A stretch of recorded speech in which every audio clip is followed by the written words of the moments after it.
Buenas tardes a todas y a todos por estar en la mesa número 2.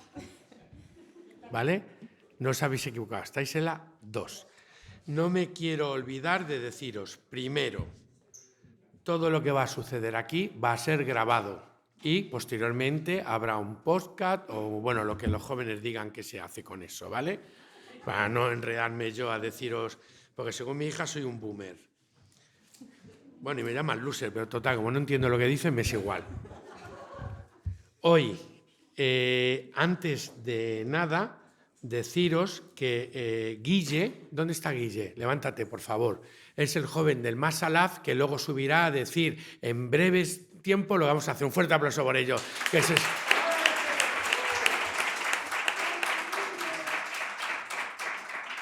No, lo digo porque se están comprometiendo y eso es importante, ¿vale? Que a la gente ya como yo hay que irla echando para que vaya viniendo gente nueva. Sí, Ana, tú mueve la cabeza, pues tú también vas ahí detrás.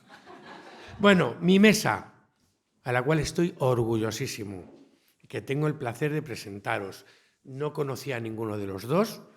Con Antonio me llevó una conversación de 30 segundos que luego os comentaré lo que me dijo. Y con Asmae he tenido la oportunidad, que ha venido temprano, de hablar y me ha conquistado, ¿vale? Y no me ha dicho de qué va a hablar. Deciros de Asmae, que es adoptiva del País Vasco, aunque ya creo que se siente vasca de nacimiento, aunque es marroquí y profesional, o luego no lo contará, de rugby. Mujer racializada y en el rugby.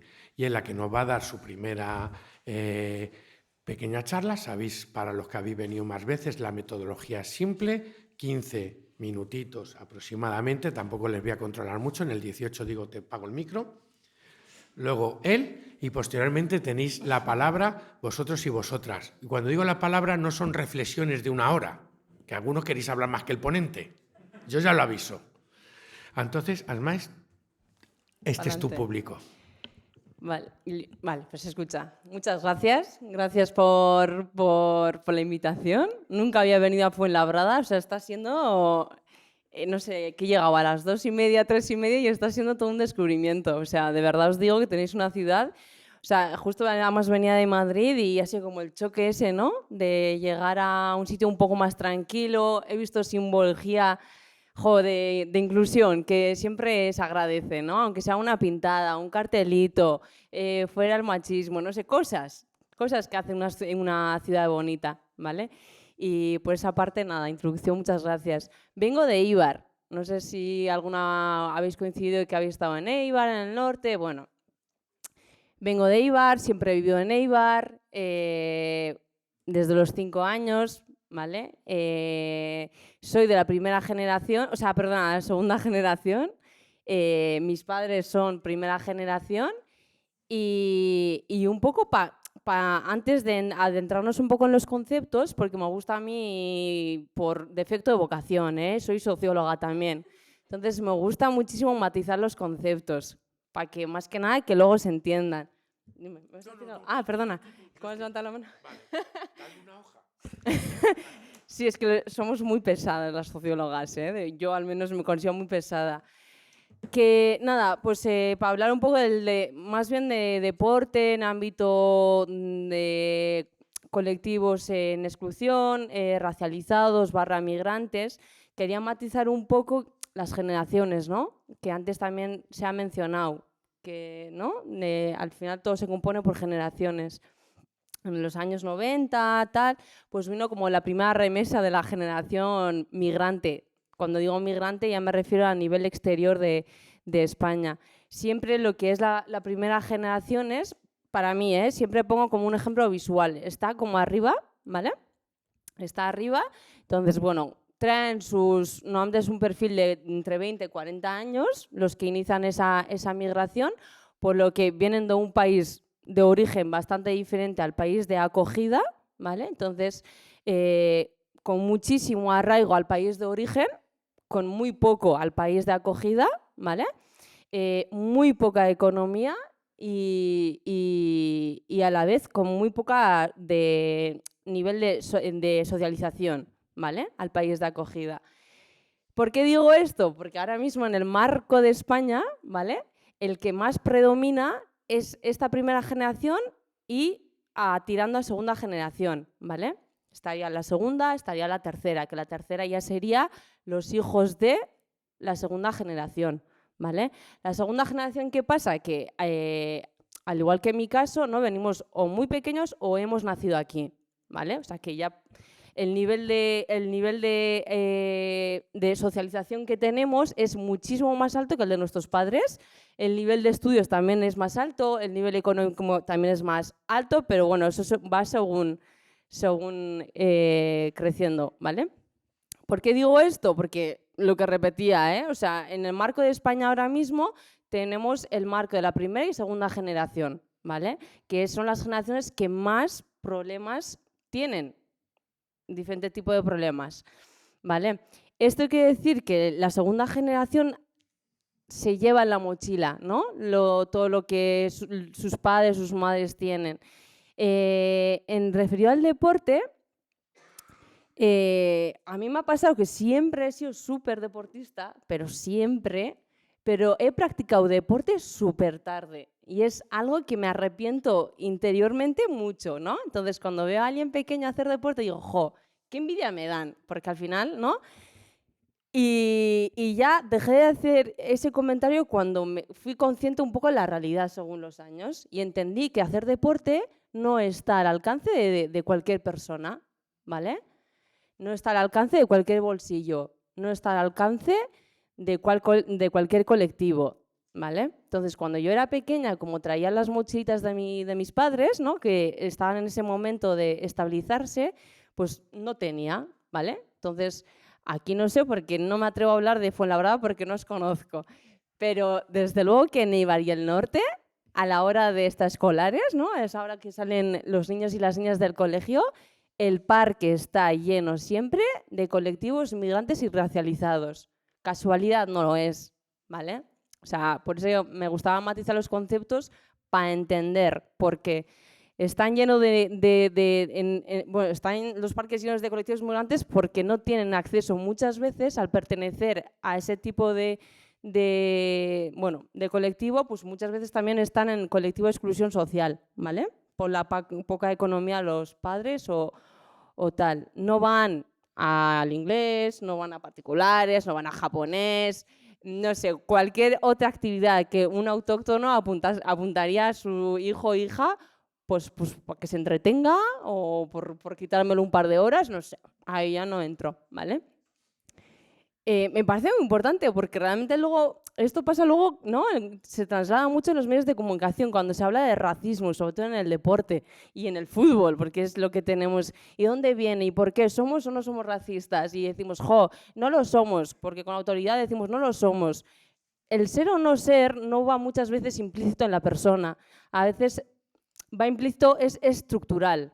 Al igual que el machismo, que es verdad que ahora mismo estamos en una época que se trabaja muchísimo el feminismo, es verdad que todavía tenemos como tarea pendiente trabajar el antirracismo, porque están unidos, ¿vale? Entonces, el que termine en medios de comunicación, además estos días se está dando, luego si quieres me apuntas ahí, luego se está dando el tema del jugador de Real Madrid, con el tema racistas, y te preguntas, ¿por qué? ¿Qué podemos hacer? ¿No? ¿Qué responsabilidad tenemos como personas o al menos como agentes? Y es eso, o sea, radica desde la base de que el colectivo migrante racializado, que a la vez son colectivos en riesgo de exclusión social, en muchas ocasiones, no todos, no tienen acceso al deporte, entonces no hay referencias en acceso al deporte.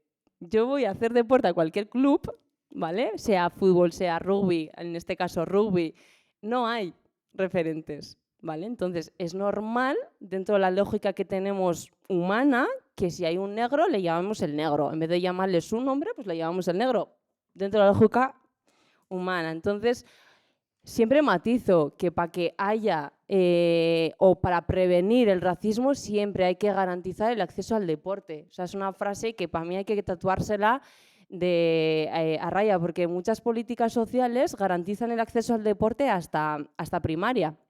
¿vale? En el norte, por ejemplo, tenemos deporte libre hasta primaria. Bueno, deporte libre, quiere decir, del ayuntamiento. O sea, no es lo mismo que participar en un equipo, que al final es donde se hace luego la parte de socializar y eso. Luego, a partir de los 12 años, te quedas desamparado, ¿vale? Entonces, si quieres hacer deporte, que tus padres paguen o madres paguen 400 euros mínimo, porque no sé si os habéis planteado alguna vez cuánto pagáis por hacer deporte, porque al ser a veces mensual no nos damos cuenta, ¿no? O sea, yo hice cálculos de cuánto se pagaba en rugby y ascendía a 800 euros, que yo decía, a ver, vamos a ver.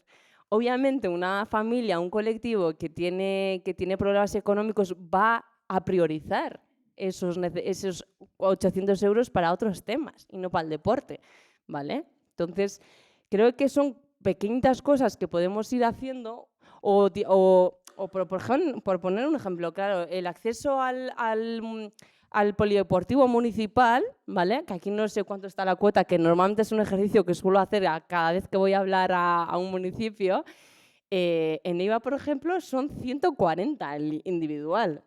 140, que dices. Claro, además es un requisito básico para poder entrar al recinto y luego ya pagar el resto por hacer deporte. Entonces, luego ya es verdad que esto es un tema, ¿eh? Luego ya estarían, pues nosotros como, por lo que estoy viendo ahora, intuyo así general, ¿eh? Bueno, supongo que tendréis hijos e hijas, acudiréis a fútbol, a lo que sea deporte, a ver, y luego están las conductas que tenemos como personas adultas, ¿no? ¿Qué responsabilidad tomamos nosotros en todo? O sea, ves a mi hijo, mi hija me está viendo como ¿no? Gritando, joder, al árbitro, es que... Y no hay nadie, no hay ningún adulto cerca que le pueda callar a ese adulto. O sea, pasa entre niños y muchas veces, ¿no? Tenemos la autoridad de decir, jo, con mi hijo no te metas o con mi hija no te metas. Cuando pasa entre adultos, o sea, por favor, ¿alguien no es capaz de decir, de pensar que ese comentario que está soltando del adulto también recae en tu hijo? Recae en cómo ve el deporte, recae en cómo va a transmitir el deporte a las siguientes generaciones. O sea, no somos capaces como de hacer esa pequeña reflexión. Y bueno, me dices si me paso, ¿eh? 2 minutos. Muy bien. Entonces, quiero como bombardear información, pero a veces... Entonces, por la parte que me toca, o sea, obviamente el deporte es una herramienta súper importante. Quiero que os quedéis con esa idea, súper importante en la transmisión de valores y sobre todo en la integración y la inclusión, pero sobre todo es que es una herramienta transversal que toca todo el resto. O sea, una persona, pues no, pues lo que sé, pues que no se siente bien, no tiene muchos amigos o lo que sea, le metes a un equipo y ya tiene por lo menos un equipo. Y ya se va a sentir, además, un equipo de igual a igual. O sea, quiero decir, de la misma edad, con los mismos gustos, porque ya comparten algo. ¿Eso qué va a hacer? Que gane confianza. Que vaya, si no tiene idioma, que vaya cogiendo el idioma. Es que luego tienes una confianza, a mí, al menos personalmente, me ha dado una confianza que lo he trasladado a todo lo que es mi ámbito personal y laboral también. ¿Vale? Entonces, y con esto, ya para terminar y ya para conectar un poco una anécdota personal que no lo suelo hacer, la verdad, pero a veces me parece como importante porque creo que nuestro imaginario, si no lo pasamos, a veces no coincidimos las situaciones, ¿vale? Entonces, bueno, tiendo un poco a contar las anécdotas personales que suelo evitar. Pues una de las, no sé si logros o un poco lo que hizo así a mi vida deportiva fue un poco la convocatoria a jugar un campeonato internacional en Rusia, ¿vale? La sorpresa vino cuando me escribió la administrativa de la federación y me dijo, bueno, pásame el pasaporte, no sé qué, normal, para hacer el trámite. Le pasé y nada, la pobre me preguntó, bueno, ¿cuánto llevas viviendo aquí? Y hombre, si ya tengo el pasaporte rojo, ya es como, no sé, nos faltan conceptos, nos faltan ideas, ¿no? Muchas veces hablamos y si nos falta materia. Entonces, obviamente, si tienes pasaporte rojo ya significa que llevas 20 años. 20. ¿vale? Porque no lo consigues de un día a otro. Si tienes la nacionalidad, mínimo son 10 años en el país de acogida. O sea, ya es como, a ver, o sea, tú echa cuentas, tengo 20, 10 años para tener la nacionalidad y otros 20 para tener pasaporte. No hace falta esa pregunta, pero bueno, vale, la contesté.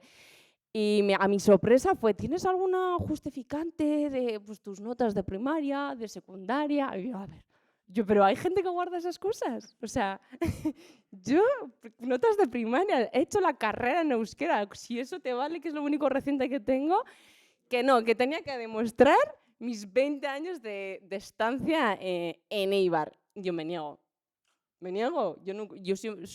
Me niego. Le dije, pues mira, como mucho te voy a enviar empadronamiento, que yo creo que más un papel más oficial que las notas. Bueno, si no te vale, pues no voy. Ya está. Yo no voy a ir a cualquier precio. O sea, pues nada, le mandé el empadronamiento y me volví a insistir. Esto no tiene lógica esto, ¿no? Pero a la vez entiendes cómo está estructurado, porque cuando decimos que es estructural el racismo, también nos referimos a esto. Y ya contar brevemente, estaba buscando entre mis cosas antiguas, que de verdad que no soy persona que guarda, pero encontré el título de bachiller firmado por don Juan Carlos. Y me encontré y se lo mandé, le dije, mira, si te vale esto, yo ya está, no doy más. Me dice, vale, si lo puedes planchar un poco, te lo agradecería. Y me encontré planchando el título de bachiller firmado por don Juan Carlos. Dije, me cago en la leche, lo que tenemos que llegar por demostrar que soy ciudadana, me cago en la leche. ¿No? Que a veces parece que, y era porque cuando son colectivos racializados, muchas veces en el tema deportivo es verdad que hay una ley ahí que a ver si la cambian ya, que es el tema de la elegibilidad, ¿no? Que en su día se inventó para evitar estos traslados de jugadores internacionales para solo fin deportivo. Pero claro, tiene sentido, pero conmigo, ¿no? No sé. Ya te he mostrado que llevo 20 años. Ya está, con esa anécdota personal, espero haber reflexionado.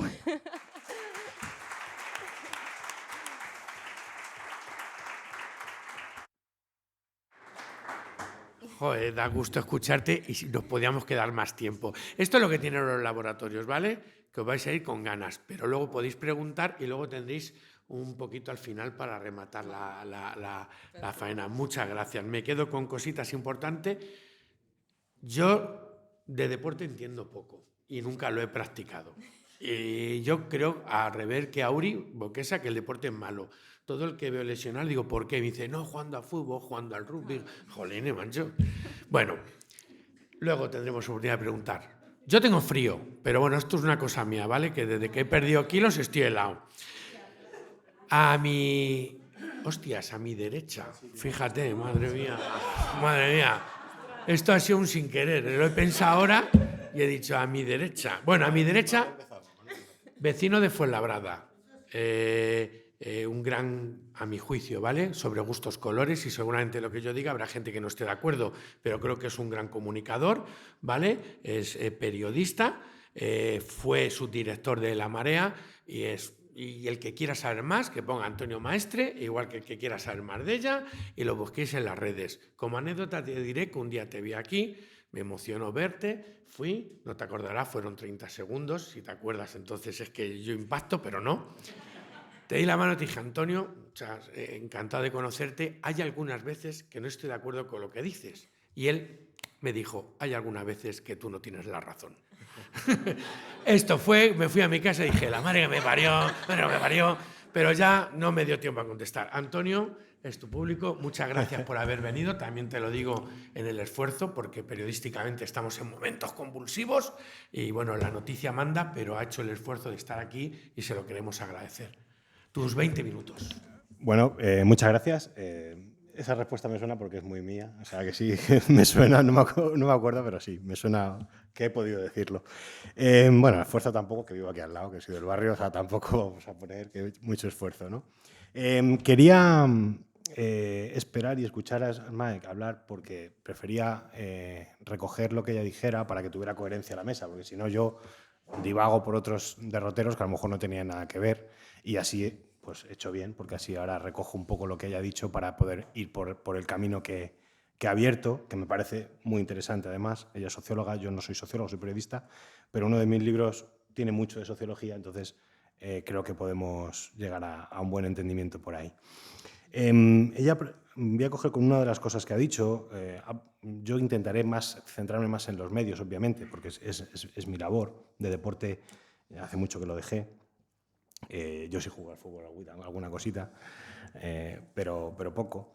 Pero bueno, los medios de comunicación, cuando se habla de los medios de comunicación, es una entelequia. Los medios de comunicación, bueno, no existen como tal, son muchos, muy diversos, cada uno es de una manera. Yo siempre digo que yo soy un medio de comunicación en mí mismo, es decir, yo tengo más de 150 artículos publicados cada año, 3 libros, intervenciones en radio, en televisión, en redes sociales, es decir, quien quiera saber, yo soy un medio de comunicación en mí mismo. Intervengo en muchos medios diferentes, Telemadrid, Telecinco, La Sexta, Televisión Española, Euronews, El Diario, La Marea, muchísimos medios, por lo tanto, no hay un medio que defina mi línea editorial, yo soy mi línea editorial.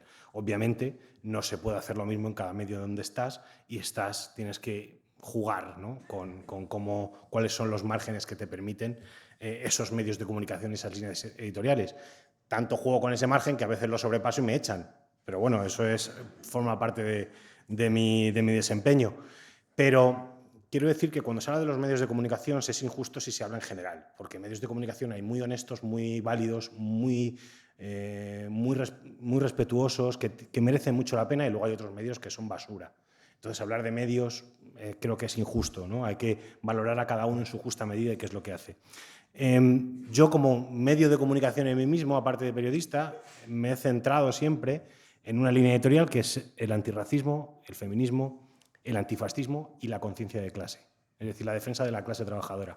Eso es lo que me ha definido siempre a la hora de hacer mi trabajo. El resto es coyuntural, eso es lo sustancial y eso es lo estructural. Y dentro de eso, cuando he escuchado una cosa que decías, Mae, que hablaba, por ejemplo, que los parques solo hay mucha gente racializada, gente migrante.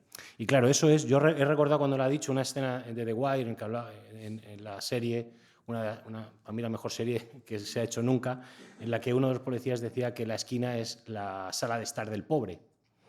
Y eso es muy relevante porque a veces no somos conscientes de que los espacios de socialización que tenemos son diferentes, son divergentes en la gente que tenemos una mejor condición social. Esto es una cuestión de clase social y es evidente que las personas racializadas y las personas migrantes tienen menos recursos económicos, porque además no tienen estructuras, no tienen familia, no tienen una red que les pueda sostener, como sí tenemos nosotros, ¿no?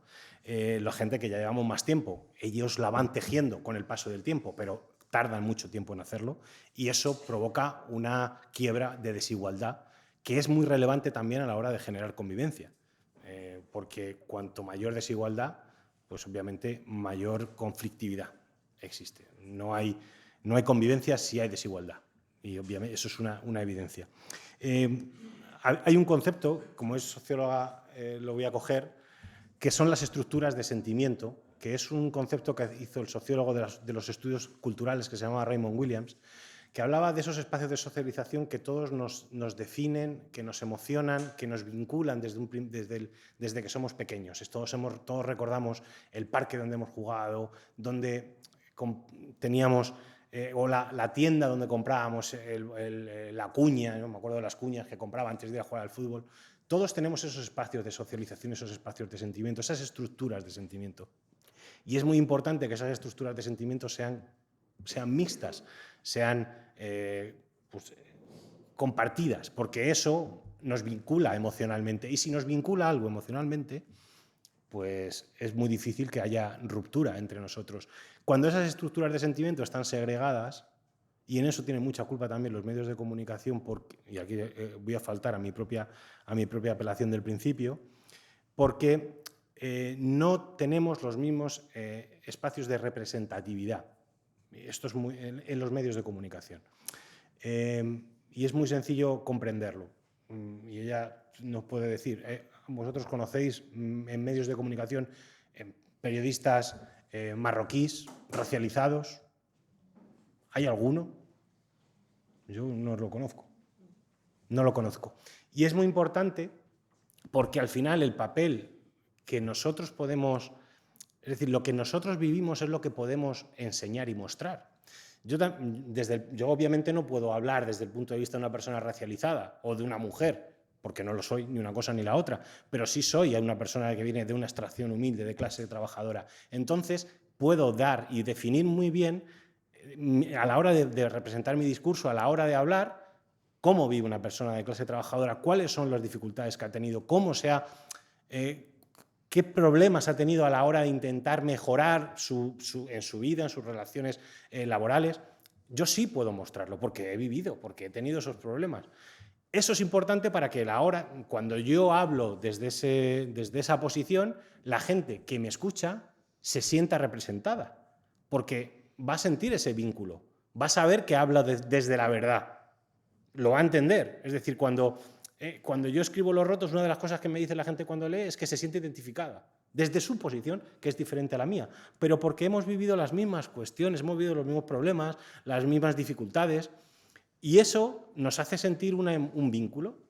Si hubiese más personas racializadas, igual que pasa con las mujeres, que eso obviamente ahora sí hay muchas más mujeres en los medios de comunicación que antes, ¿no? Pero si hubiese más personas racializadas, les podrían explicar a esas personas que no tienen referentes en los medios de comunicación cuáles son los problemas, les podría comprender desde la verdad cuáles son esas discriminaciones que sufren, que yo no las conozco. Puedo empatizar con ellas, me las pueden contar. Yo soy periodista, hablo con ellos y me las cuentan y yo intento representarlas, pero no va a ser igual.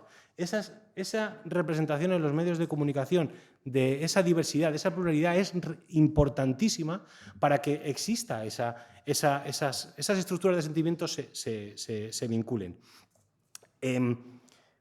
Cuando yo escribí Los rotos, para que nosotros comprendamos a veces cómo no somos capaces de entender problemas que tienen otras personas.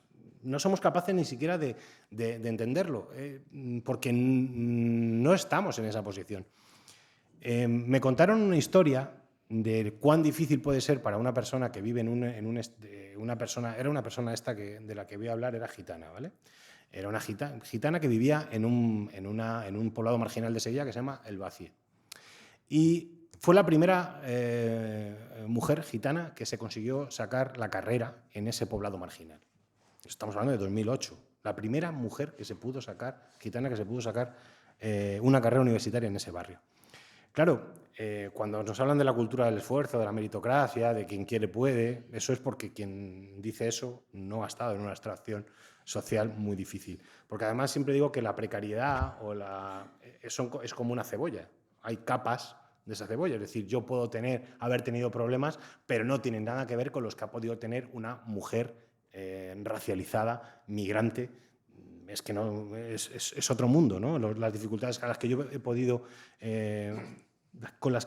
enfrentar, a las que se ha podido enfrentar ella. Pues esta chica consiguió sacarse, imaginaos el esfuerzo que tiene en un lugar, por ejemplo, en el que no había internet para poder estudiar de una manera cómoda como el resto, o no tener una habitación caliente, que hay cosas que damos por hechas, que son muy sencillas, ¿no? Y que nosotros las tenemos y damos por hechas, pero cuando no las tienes te dificulta mucho más el intento de poder salir adelante.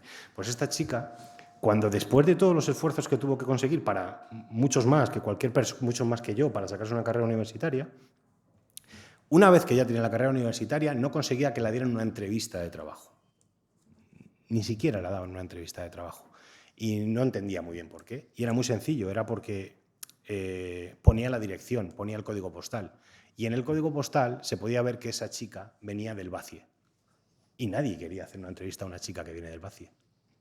Entonces el Ayuntamiento de Sevilla consiguió que le quitaran el código postal y darle una dirección diferente para poder mandar los currículum y que le hicieran entrevista. A partir de cambiar el código postal, empezó a recibir entrevistas de trabajo. ¿Qué puede hacer ella para cambiar el código postal donde nace? Ella no puede hacer absolutamente nada.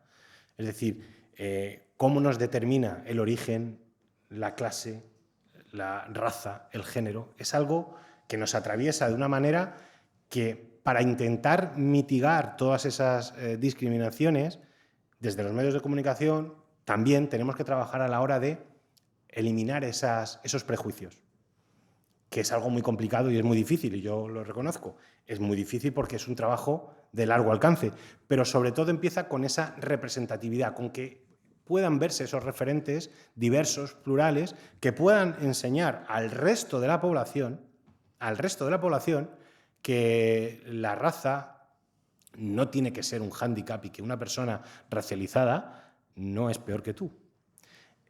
Eso es un trabajo global, plural también, ¿no? Que algunos intentamos hacerlo, pero que solos no vamos a poder, obviamente. Es una utopía pensar que nosotros solos podremos hacer algo así.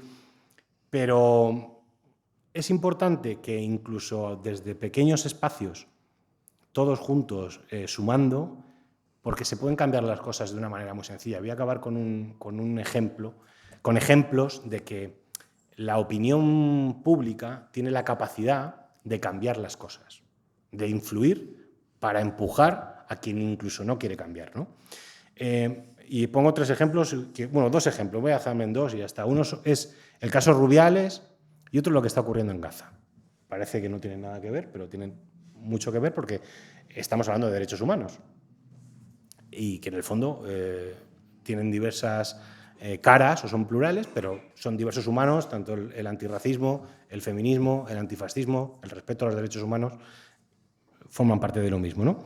El caso de Rubiales, cuando ocurrió el abuso que Rubiales hizo sobre Jennifer Hermoso, en un principio no pasó nada. Nadie, fue como algo que pasó desapercibido, que fue como poco a poco creándose una bola con pequeños mensajes que la gente hacía, con pequeños comentarios que empujaban a otros que no habíamos visto eso en un principio y veíamos que eso no era normal y entonces pues también empujábamos en esa dirección y poco a poco todo sumando creó una sanción social, que esto es importantísimo, una sanción social que obligaba a aquellos que no querían cambiar a tener que mojarse, que tener que posicionarse, que tener que tomar parte, que hay mucha gente que es importante cuando pasan ciertas cosas como que se pone de perfil y no toma parte. Pero cuando obligas a todo el mundo a tomar parte, incluso aunque tomen parte del lado contrario, les posiciona en un lugar incómodo. Y ese lugar incómodo, como pasó con los jugadores de fútbol, pues no les gusta o les deja en evidencia. Y es importante porque toda esa dinámica de opiniones, de sanción social, provocó un cambio muy relevante que a lo mejor todavía no hemos sido capaces de comprender, pero fue como hormiguitas que fueron sumando para que la opinión pública empujara a la opinión publicada, que son dos cosas completamente diferentes, para poder cambiar las cosas. El peso de las opiniones públicas es importantísimo a la hora de cambiar cualquier cosa. Y pongo el ejemplo ahora mismo de Gaza para que nos demos cuenta de cómo es tan relevante. Cuando un país quiere entrar en conflicto o apoyar en una guerra, necesita que haya un consenso generalizado de una opinión pública en un determinado país. No puede, apoyar a un país en guerra o entrar en guerra implica que toda tu sociedad, toda tu población tiene que estar en esa línea, porque si no genera unas brechas y unas rupturas que ningún gobierno está dispuesto a asumir.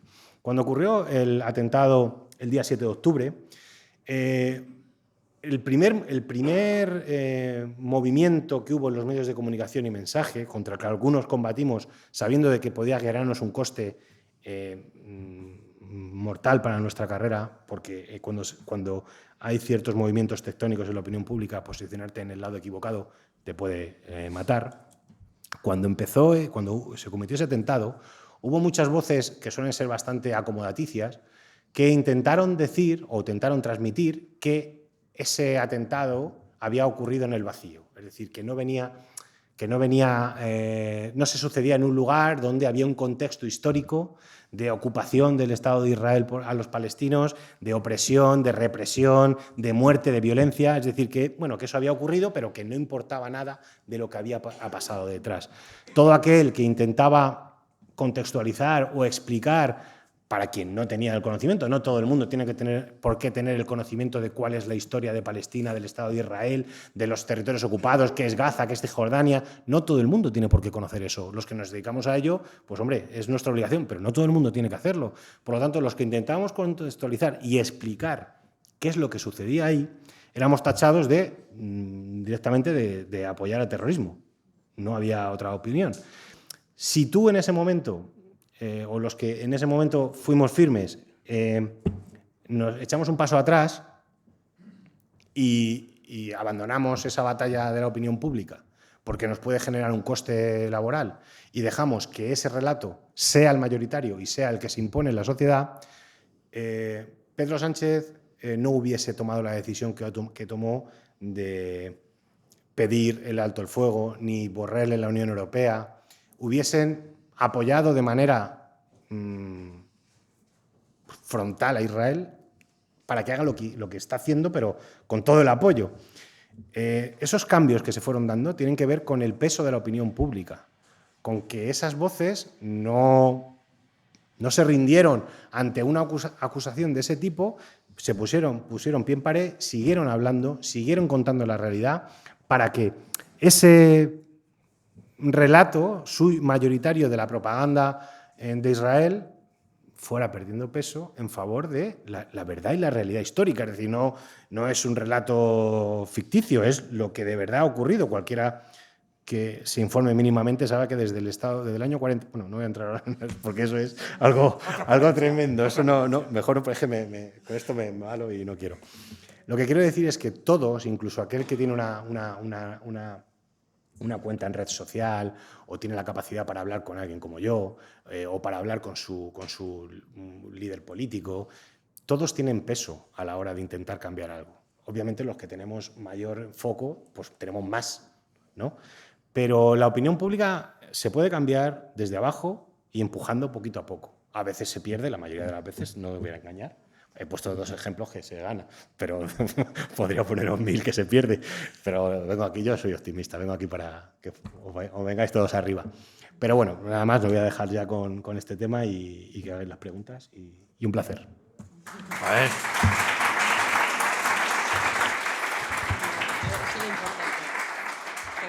Las otras mesas seguro que son la leche, pero esta es la hostia. O sea, ahora vais y lo cascáis. Tú, Guille, no digas que yo he dicho eso. Vuestro momento, ¿vale? Por favor, como solo tenemos 20 minutos, vamos a hacer una ronda de 4 preguntas. Por favor, reflexiones. Si hacéis reflexiones de 2 minutos, porque es que tenemos 20. Jesús Garón, azafato, tú nos vas pasando los micros a quien te lo pida.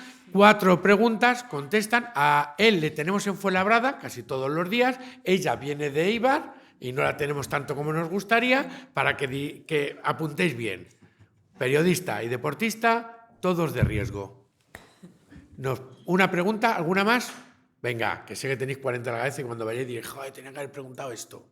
Bueno, por Faustino, vete diciéndonos.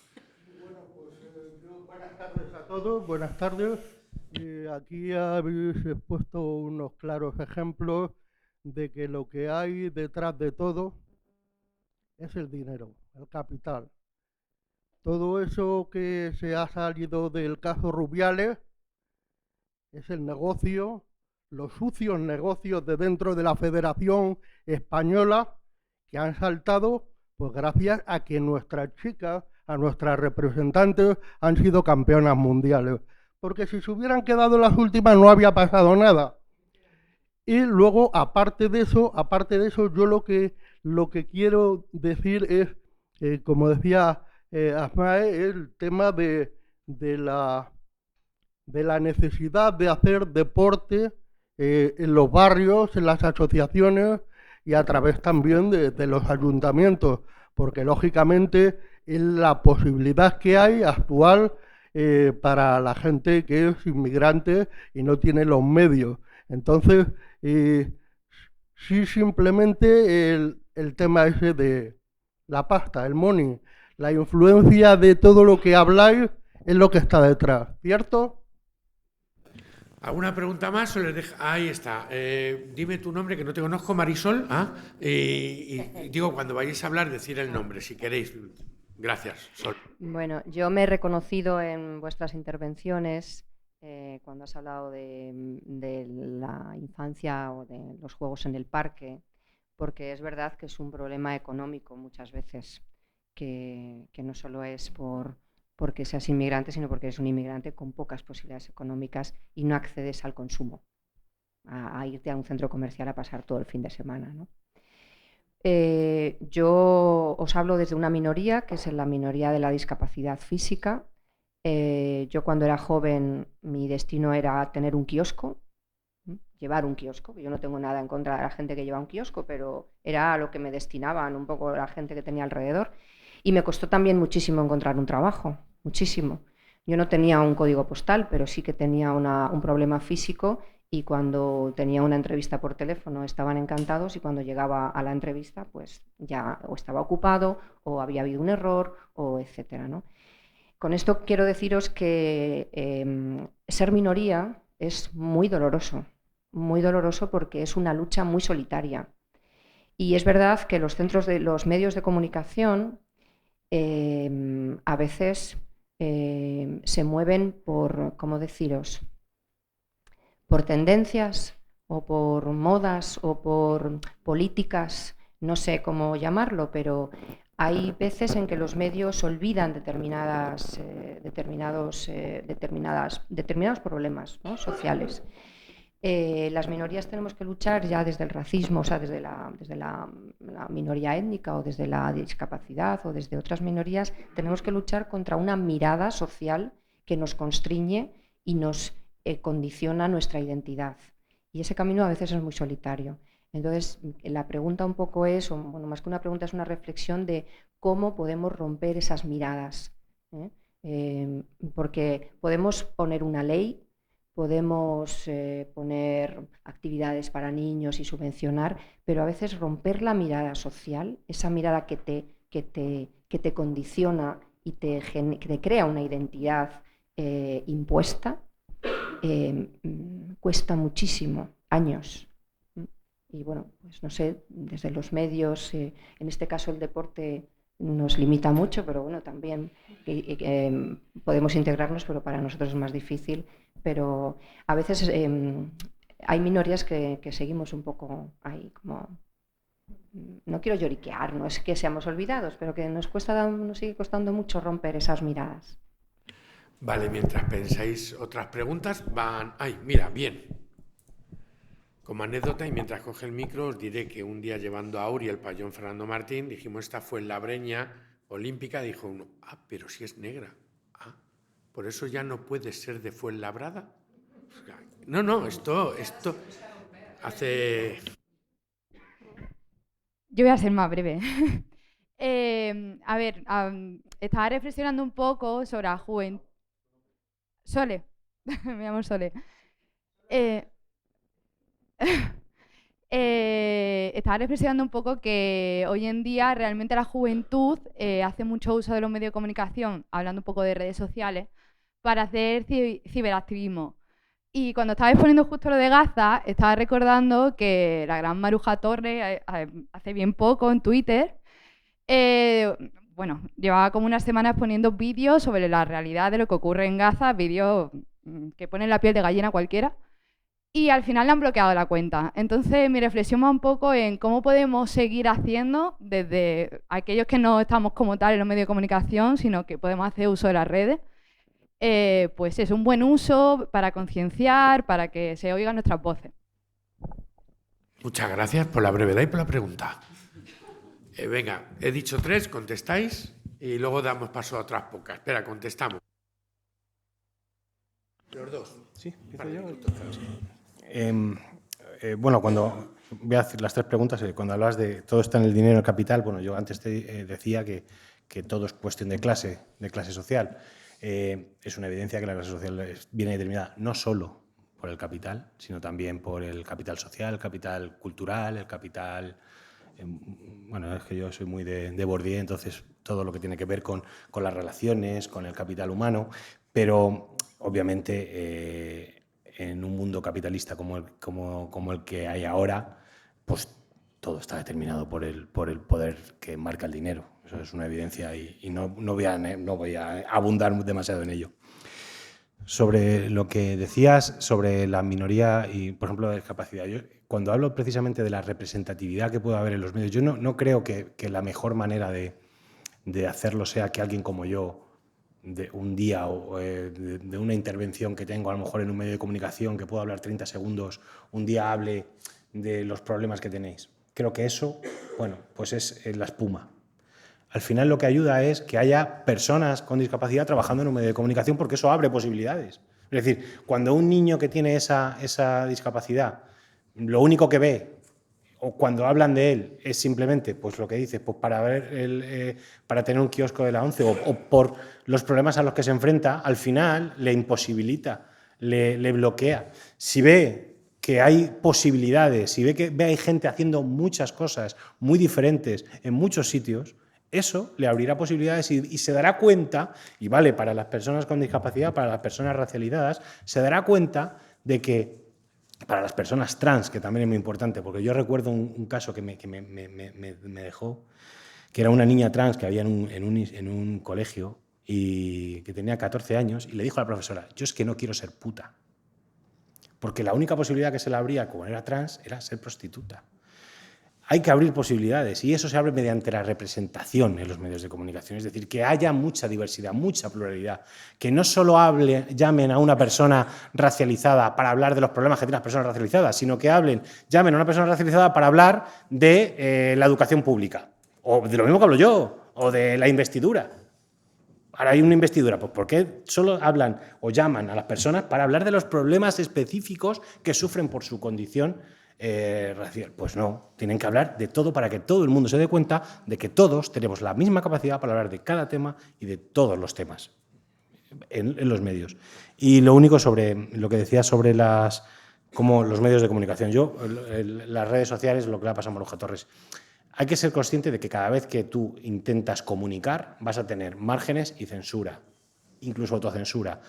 Maruja Torres ha publicado un montón de vídeos muy violentos porque son violentos. Yo no lo he hecho, lo he decidido, porque yo soy consciente de que cada cosa que hago me la denuncian, porque me quieren tumbar, se me querellan, tengo ahora mismo 7 querellas abiertas, es decir, yo tengo que tener mucho cuidado. Entonces, yo no lo he hecho porque sé que si lo hago me va a pasar lo que a Maruja Torres, pero vamos, mañana.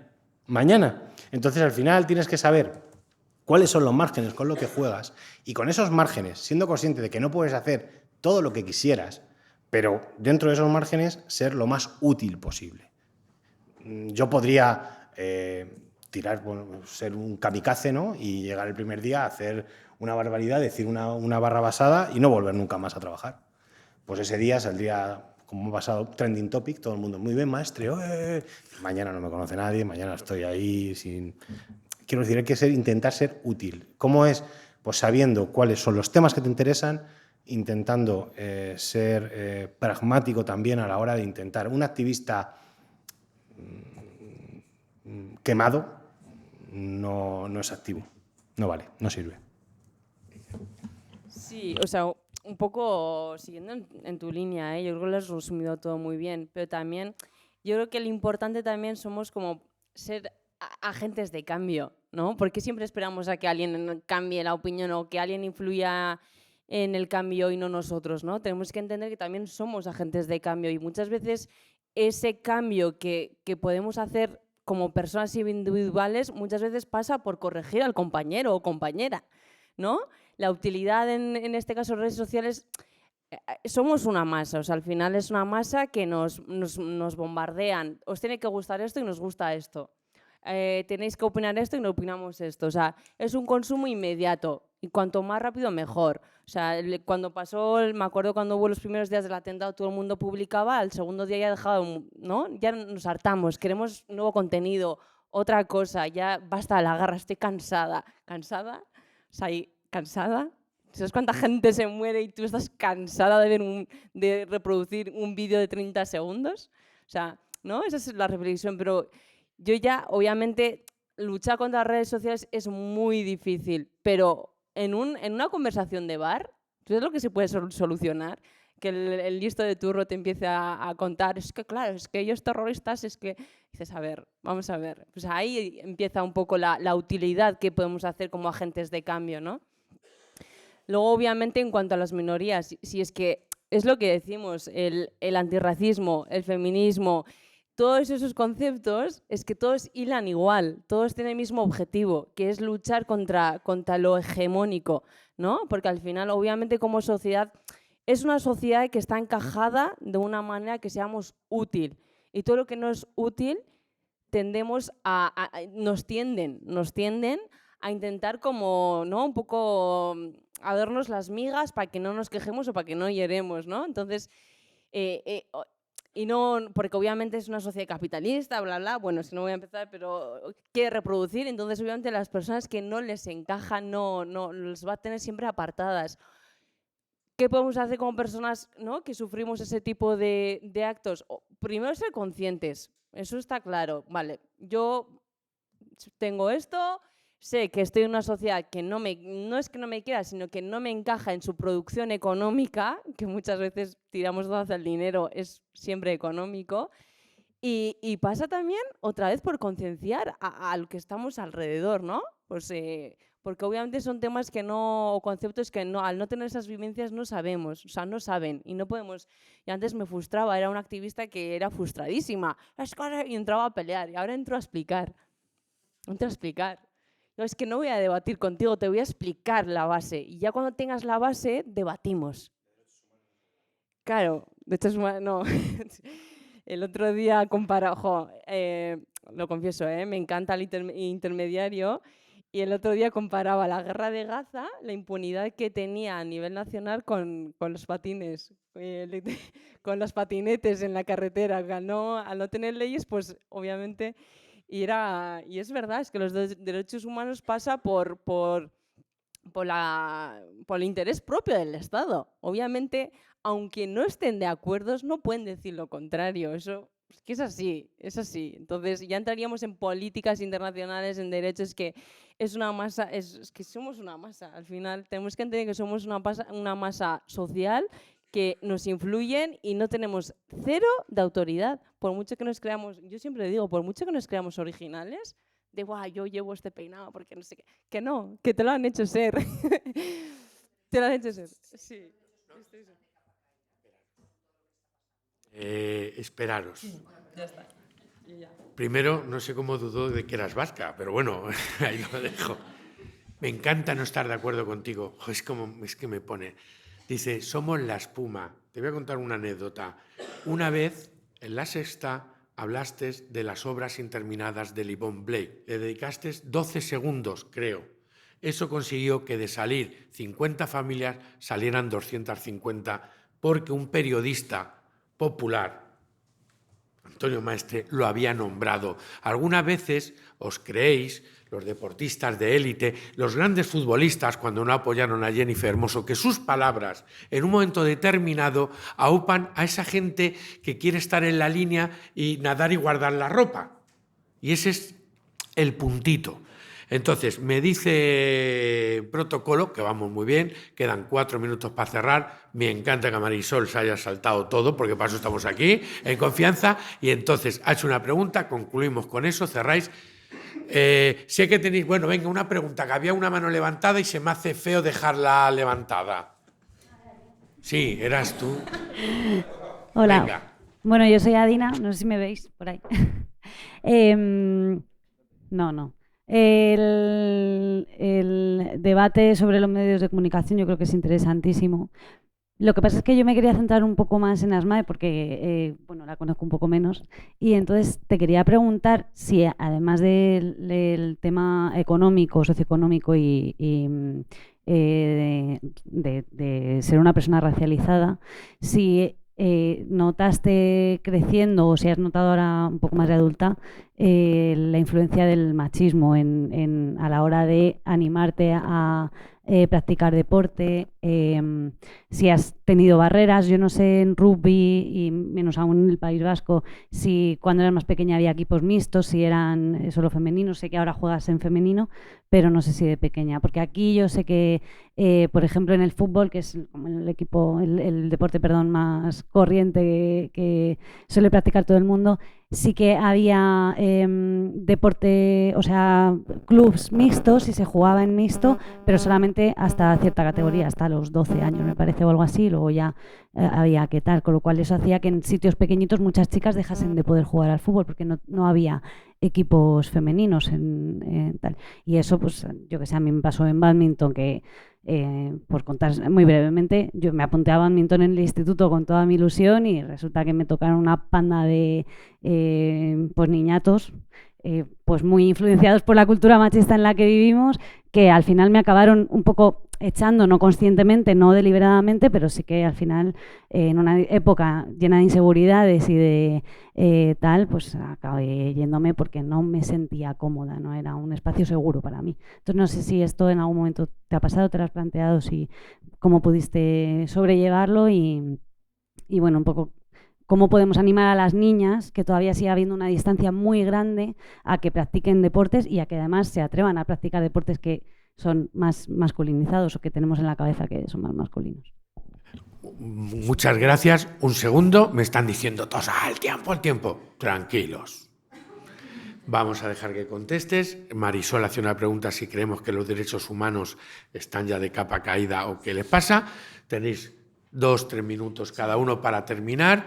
Y os lo digo, este es el objetivo, que os quedéis con ganas. Ahí, Nada, o sea, los datos dicen, los datos dicen que las chicas, cuando empiezan a tener 12 años y entran en la etapa de adolescencia, dejan el deporte. O sea, puedes buscar por municipios, por barrios, por comunidades, que los datos siempre son los mismos. En equipos federados, sobre todo. O sea, en equipos federados hay un abismal de diferencia de chicos a chicas, ¿no? Entonces, decís, vale, tenemos el dato. ¿Por qué? ¿Por qué pasa? ¿Qué hay detrás? ¿No? Y joder, obviamente, hay muchos factores detrás. Pero es que también, yo soy de echar mucho